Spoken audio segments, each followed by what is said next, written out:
Greetings and welcome YouTubers, this is Terminator 1207 and today I'll be reviewing Sonic the Hedgehog on Genesis.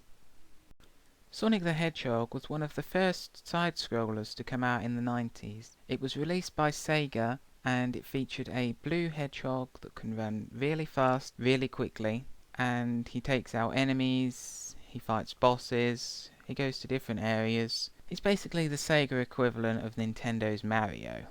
The game's main antagonist is Dr. Ivo Robotnik, who later became known as Dr. Eggman thanks to a quip from Sonic later on. And basically, he sees Sonic as a major thorn in his side, because he's trying to create the Eggman Empire, Sonic continually stops him, and that just really doesn't work for him. The game has 6 different areas to visit, each consisting of 3 different zones, with the third one being an Eggman boss fight. After you complete all 6 of those zones, you earn the right to go to the final zone and take down Dr. Eggman. The 6 zones in question are Green Hill Zone. Every Sonic game has to have Green Hill somewhere. Marble Zone, the lava level. Spring Yard Zone, well, it features a lot of springs. Labyrinth Zone, a lot of water and very easy to get lost. Starlight Zone, it just looks fantastic. And Scrap Brain Zone, the factory zone where Eggman builds all his badniks. Since Sonic and Mario were produced around the same time, they share a lot of common elements. Mario collects coins, Sonic collects rings. The key difference though is that Mario's collected coins add towards the points total, whereas Sonic's rings also serve another purpose. As long as he's got at least one ring, he can take a hit. Mario had to pick up a mushroom to gain the extra hit, but Sonic, he just needs one ring and he can survive a hit, even spikes. Though they still both suffer from the fall in a bottomless pit you die syndrome. Another similarity between Mario and Sonic is at the end of each area they face the same boss, just with new techniques. Mario faces Bowser at the end of each castle, Sonic faces Eggman at the end of each third zone. So spoilers. The key difference between Mario and Sonic is that while both bosses follow very predictable patterns, Bowser can easily be one-hit killed by just collecting the axe from behind him, whereas Eggman isn't quite as simple. He actually requires at least a small portion of brain power to try and defeat, as he doesn't suffer from one-hit kill like Bowser does. What do you think of that, Mario?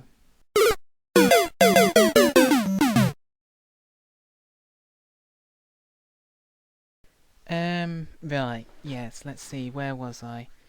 Oh yeah. Right, so now I'm going to go on to talk about the Eggman boss fights in Sonic the Hedgehog. So if you would prefer not to know what the bosses are or information on them, you may want to skip ahead further into the video. Let's start at the beginning with the Eggman boss fight in Green Hill. As you can probably tell from the picture, he's basically wielding a giant ball and chain that swings back and forth. It catches the platform except the far side of it, and you've basically got to jump out of the way and then jump into him. Next up we have the Marble Zone Eggman boss, and he's pretty much just as easy as the Green Hill one was. He'll move back and forth across the top of the screen, and when he gets to the platform you're on, he'll drop flames and set it alight. Rinse and repeat. Again, not difficult, you just jump onto the opposite platform, avoid the lava in the middle, and hit him when you can. The next boss we encounter is the Spring Yard Eggman boss. And this guy, despite what he looks like, can be quite tricky. He'll try and stick you with the needle on the bottom of his Eggmobile, and basically what you have to do is avoid that. He'll come down, get stuck in one of the blocks, and while he's stuck in, you've got to hit him. But here's the catch. He can actually pull out the block, and that creates a gap in the floor, so You really don't want to take your time with this guy too much, because you kind of need those blocks to stand on. No blocks, you're gonna die. The next boss we come across is the Labyrinth Zone Eggman boss. If you can really call it that. It's kind of more of a chase through a load of deadly obstacles. You don't even need to hit the guy to actually finish the zone. You've just got to make it to the top without dying. You know, avoid getting stuck by all the spikes, avoid drowning. Not a lot to say for this guy, really. Right, so good. We're making some decent progress throughout these bosses. The next one on our list is the Starlight Zone boss. Again, not particularly difficult. He'll hover over a random seesaw and drop a spike ball. You can either use that spike ball to give you momentum to cascade into him, or you can jump on a seesaw that's got the spike ball on and send that flying into him. Both of them will do decent damage, but this one's more time consuming than it is anything else.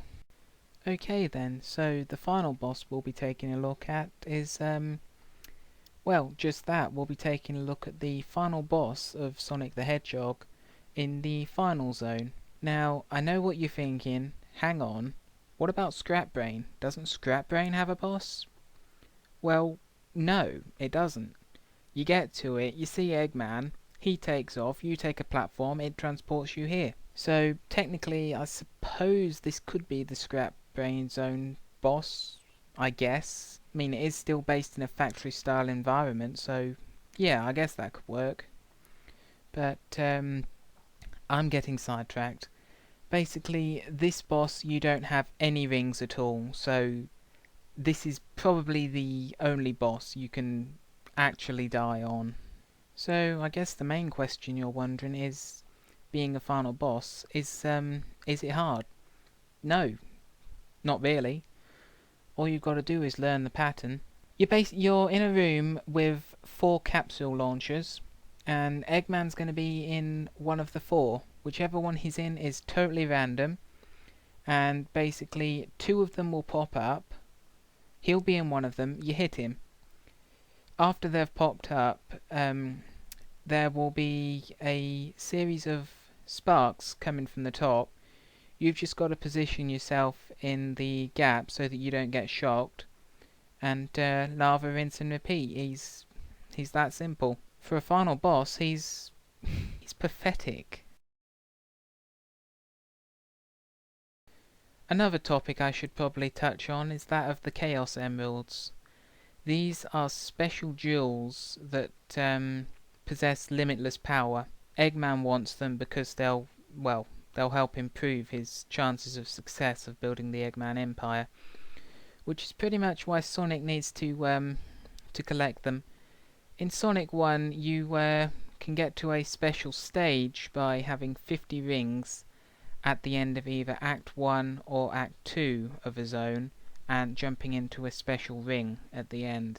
And if you manage to complete the special stage by collecting the Chaos Emerald, then you have that emerald to keep until you turn the game off. There are 6 of them in this game. In later games that will go up to 7, but I'll cover that later. And basically in this game, if you collect all 6 of them, you get the best ending, which, to be honest, isn't really that great anyway. The last detail of Sonic the Hedgehog I will be covering is the music. And for a 91 game, this really had some pretty sweet music. I mean, the 2 Eggman boss themes are, well, for the time, they were quite epic. I mean, have a listen to this.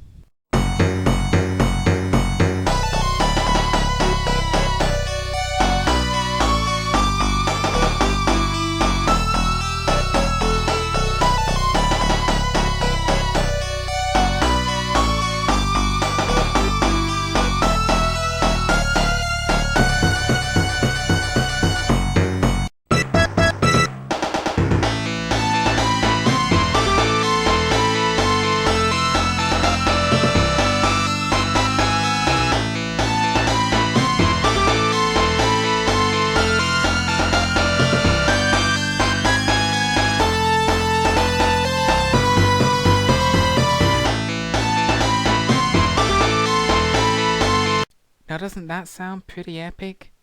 Overall, I would say that Sonic the Hedgehog 1 was a very good game, both to play and to own. It offered a lot of new gameplay style, and it really gave kids of the 90s something to play. If you weren't a Mario person, you were a Sonic person. And let's be honest, Sonic kicks Mario's ass. The only negative point I can really come up with of Sonic 1 is the lack of the spin dash. But they took care of that in Sonic 2, which fingers crossed I'll be reviewing in the future as well. So that's all for this edition of Terminator 1207's reviews. This is Terminator 1207 signing off. Take care, people.